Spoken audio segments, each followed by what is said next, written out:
خوشی کے موقع پر آپ کو جو دل چاہ رہا ہے اس کو حدود میں رکھنا صبر ہے. غم کے موقع پر جو آپ کو کیفیتیں ہو رہی ہیں اور حدود سے باہر نکلنے کو اس کو اپنے اندر رکھنا یہ صبر ہے.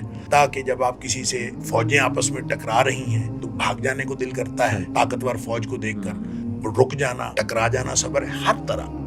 لہٰذا جب مشکلات بڑھ جائیں تو وہ مشکلات بڑھ جانے کا دور اصل میں صبر کے مواقع کا دور ہے. اس لیے آپ نے فرمایا ان من ورائکم ایام الصبر, کہ میرے بعد تمہارے بعد ایک دور آنے والا ہے جو صبر کا دور ہے, ڈٹ جانے. ساتھ آپ نے فرمایا صبر ہوگا بڑا مشکل. کتنا مشکل؟ آپ فرمایا کقبض علی الجمر, جیسے آگ کا انگارہ ہاتھ میں پکڑنا مشکل ہے, یعنی ہاتھ میں آگ کا انگارہ ہو تو آدمی کو چین آتا ہے بھلا. فرمایا اتنا مشکل ہوگا اس دور میں صبر کرنا. اور صبر سے مراد کیا ہے اسی حدیث کے اگلے الفاظ واضح کرنا.